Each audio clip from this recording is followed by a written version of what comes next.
philosophy. My friends keep telling me to lead this. So let's get down to business. Let's get down to business. Give you one more night to get this. We've had a million nights just like this. So let's get down to business.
Hi, it's Robert F. Kennedy Jr., your HHS Secretary, and I'm joined today with my colleague Brooke Rollins, who's the USDA Secretary.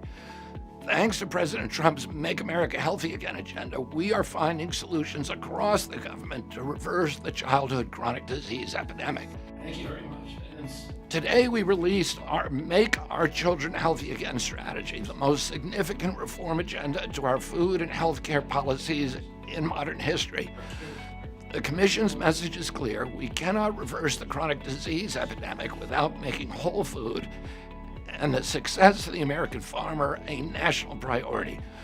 Right now, America spends more on healthcare than any other country, mostly treating chronic conditions, many of which are preventable and reversible with whole, healthy food. But our system recommends and subsidizes processed food for children, soldiers, and seniors. Then it pays for that mistake with skyrocketing Medicaid and Medicare costs. The result, pharmaceutical and insurance companies grow rich while farmers suffer in difficult farm economy. We have to support our soil, we must support our farmers, and we must challenge the interests that profit from kids getting sick. This administration is leading a long-term conversation to change how America approaches food and health, and we're delivering results across our government. Our reforms include removing harmful chemicals from food, defining ultra-processed food and labeling food clearly, requiring nutrition and metabolic health courses in medical schools, closing the GRAS loophole and raising infant formula standards, improving food for our military, our veterans, schools, and hospitals, updating water quality standards, including PFASs, reforming Medicaid quality metrics to measure real health improvement through fitness indicators and nutrition coaching. We're also reforming NIH and other research agencies to tackle how food impacts the root causes of chronic disease. Our priorities include nutrition and metabolic health, food quality, gut microbiome, precision agriculture, and soil health. And this year, HHS and USDA will release nutrition guidelines that end corporate capture and put whole food at the center of Make America Healthy Again. This historic effort would not be possible without the leadership of Secretary Brooke Rollins at USDA. Oh, thank you, Secretary Kennedy. A central focus of the report that was just released is working with our farmers. The innovation happening across America's heartland is the key to healthier food and healthier soil.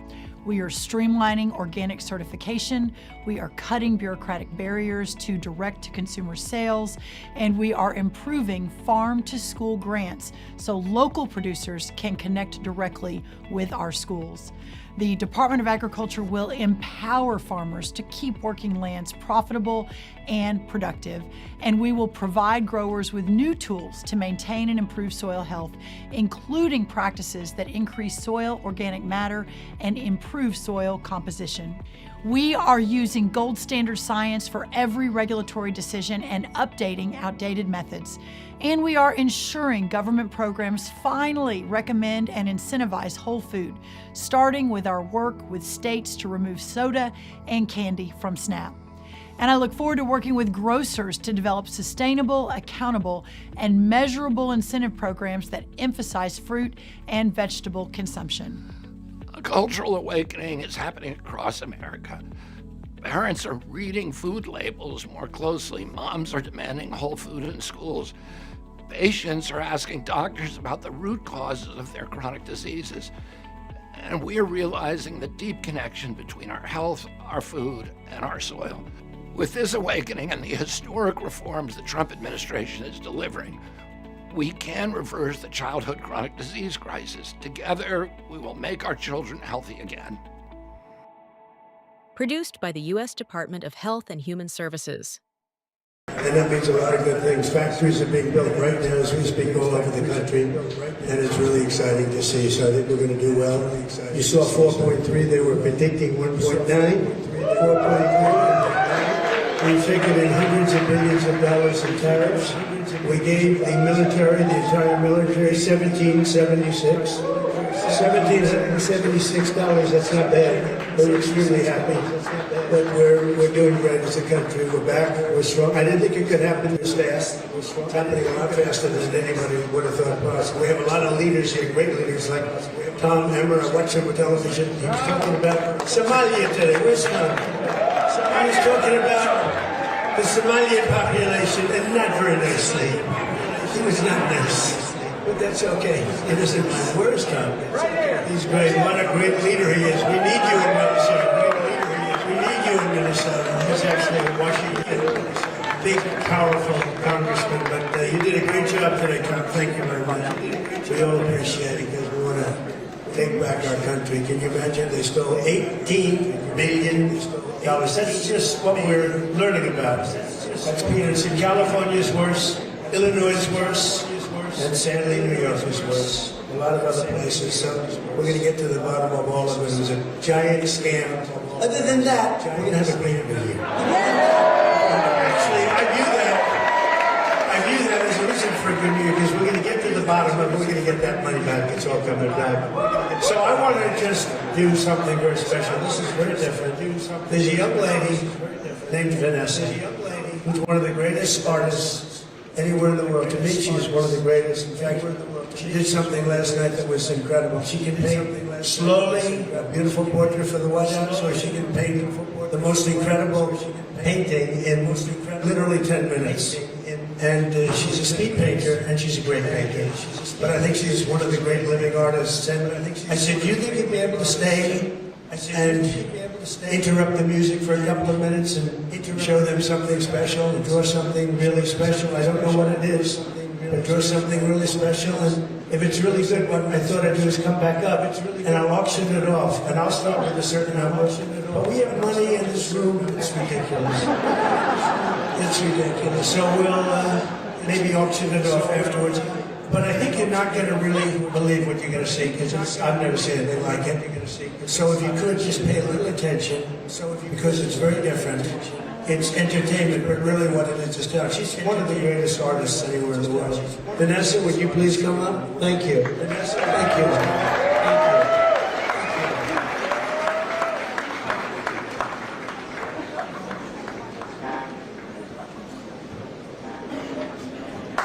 Hi, I'm Robert F. Kennedy Jr., your HHS Secretary. I'm here with CMS Administrator Dr. Oz.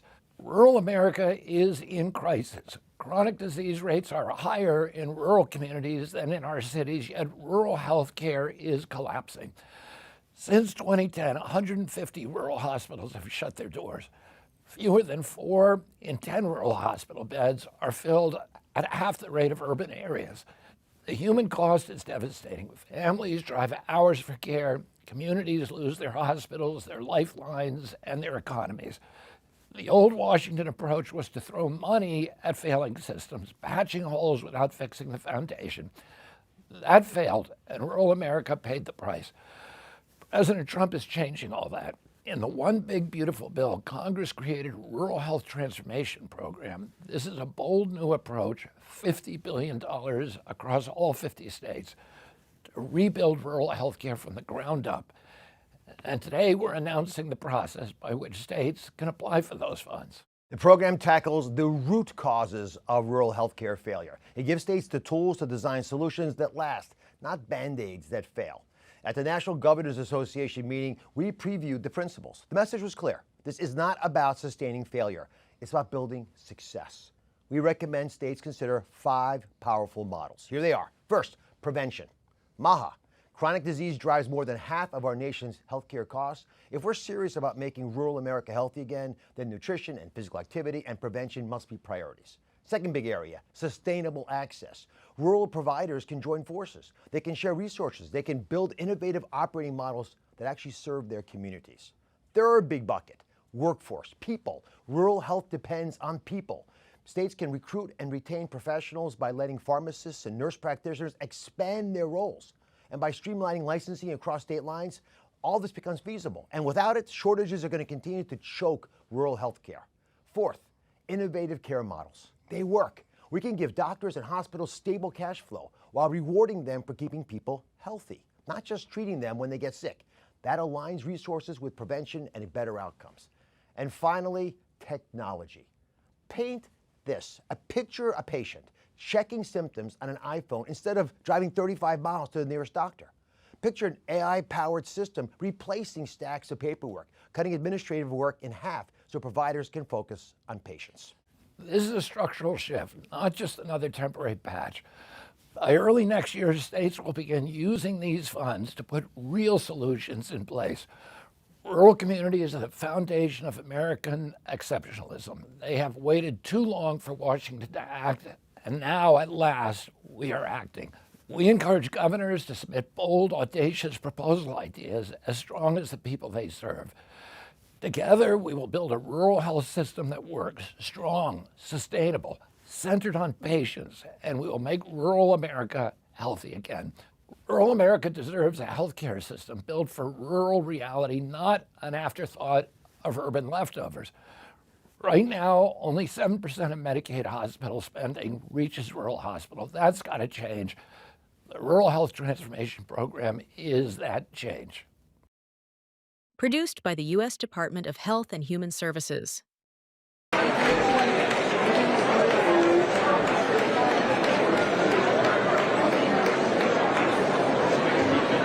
we go. Is that amazing? Is that amazing? Great job. I don't know how you do that. It's 10 minutes. She's got portraits of me in the White House, and they're the best. I've replaced a lot of people with those portraits. I've had the greatest painters. You know, the White House recommends a list of 10 painters, and honestly, we use them. But this is the one that did the best painting, so I tell you that because these people are loaded with cash, just so you know. If you want to get a portrait, I would call Vanessa. So I'm going to start off. You know what we'll do? Eric Trump, you have a favorite charity? Yes. What would you like to give it to? So we're going to do on behalf of Eric Trump. Don, do you have a favorite charity? He's with Eric. Well, he's always been, they've been good. That was a smart thing. That's good. St. Jude's is great. And we'll do also half to the Sheriff's Department. Is that okay? So we're going to auction it off. And I'll start at $100,000, okay? And honestly, just, you know, if you want, but I actually think it's worth much more than that. And she's the hottest. How much? Who is that? Oh, Anthony. The man started off with one truck. He ended up selling his company for $4 billion. He had 5,000 trucks. How long did it take you to make $4 billion, Anthony? About 50 years? So 250,000 is made of statement. That's right. Anthony, we love you. How much? 300,000. Thank you very much. 500,000. Oh, you're a good artist. 500,000. Hussein. What? 550. Hussein, thank you very much. Yeah, we're good.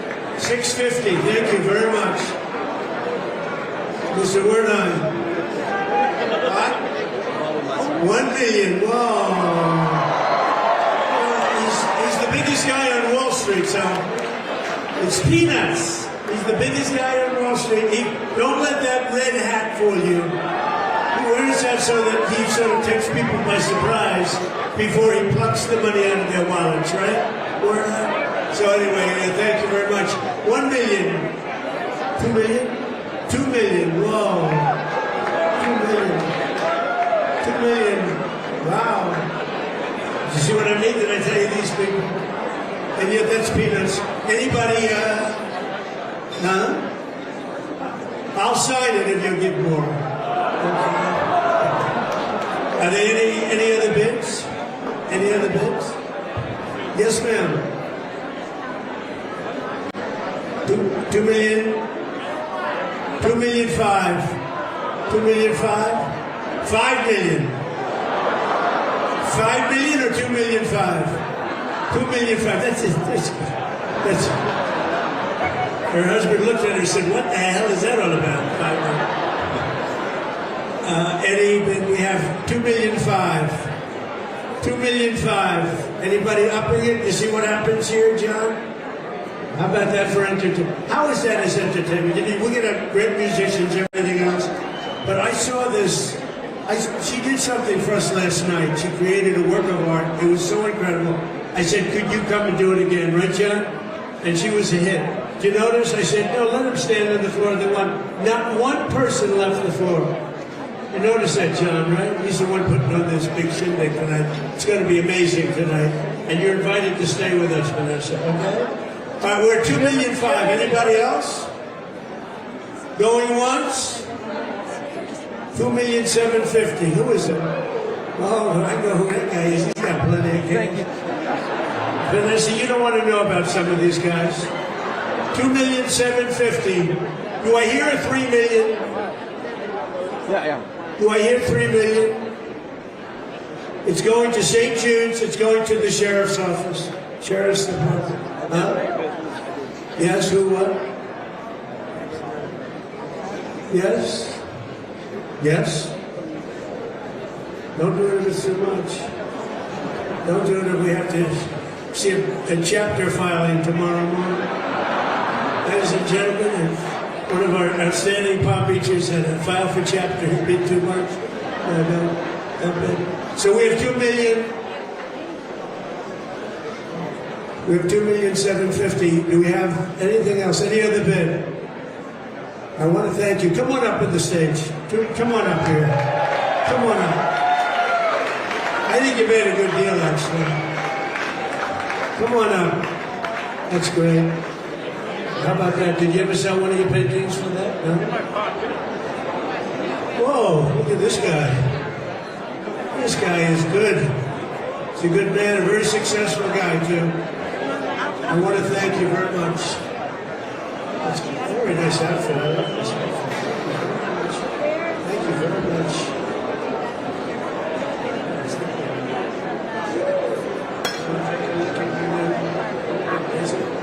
It's actually even more beautiful up close. So you were just amazed by that.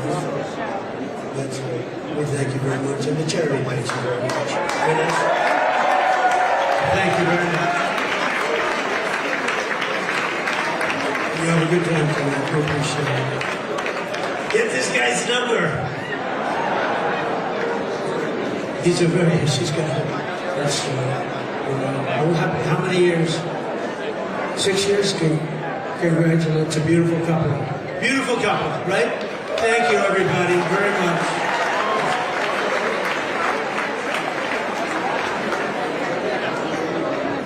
All right, thank you, guys.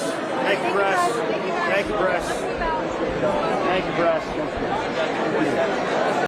Hello, I'm HHS Deputy Secretary Jim O'Neill. I'm here with Assistant Secretary Alex Adams. Alex oversees the Administration for Children and Families. Intrepid journalists have made shocking and credible allegations of extensive fraud in Minnesota's child care programs. We believe the state of Minnesota has allowed scammers and fake daycares to siphon millions of taxpayer dollars over the past decade. My office, ACF, provides Minnesota $185 million in child care funds each year. That money should be helping 19,000 American children, including toddlers and infants. Any dollar stolen by fraudsters is stolen from those children. Yesterday, I spoke directly with the director of the Minnesota Child Care Services Office. She could not tell me with confidence whether those allegations of fraud are isolated or whether there's fraud stretching statewide. Today, we have taken 3 direct actions against the blatant fraud that seems to be rampant in Minnesota. First, I have activated our Defend the Spend system for all ACF child care payments across America. Starting today, we require a justification, receipt, or photo evidence before we make a payment. Second, I have just signed and sent a demand letter to Governor Walz. I required a full 360 review of these centers. This includes attendance records, licenses, complaints, investigations, and inspections. And third, we've launched a dedicated fraud reporting hotline and email address at childcare.gov. Whether you're a parent, a provider, a member of the public, we want to hear from you. Let me be crystal clear. ACF expects every state to uphold the highest standards of oversight, monitoring, and accountability for federal dollars. Minnesota is no exception. We're committed to holding bad actors accountable. Regardless of rank or office, anyone who's involved in perpetrating this fraud against the American people should expect to be prosecuted to the fullest extent of the law. Produced by the U.S. Department of Health and Human Services. The story of Kennedy and Trump has changed the course of history forever. August 23, 2024 will forever be known as the day we turned the corner and took back our great nation and changed the course of history and brought hope to a free world. Join me as we relive the strange relationship between Kennedy and Trump leading to their return to the White House to make America healthy and great again. I spent 2 years following the Kennedy and Trump campaigns. Long before the two men ever considered running for president, Kennedy sued Trump and stopped him from building a golf course near the Hudson River. After Trump won the presidency in 2016, he recruited Kennedy to look into vaccine safety issues. Kennedy was forced out the door after clashing with a man by the name of Anthony Fauci. But the assassination attempt on President Trump's life brought Kennedy and Trump closer than ever. From rivals to collaborators, from foes to friends, this is the story of Kennedy and Trump. You can download the book for free right now by going to kennedy&trump.com. That's kennedy&trump.com. My name is Greg Fernandez Jr. God bless you all.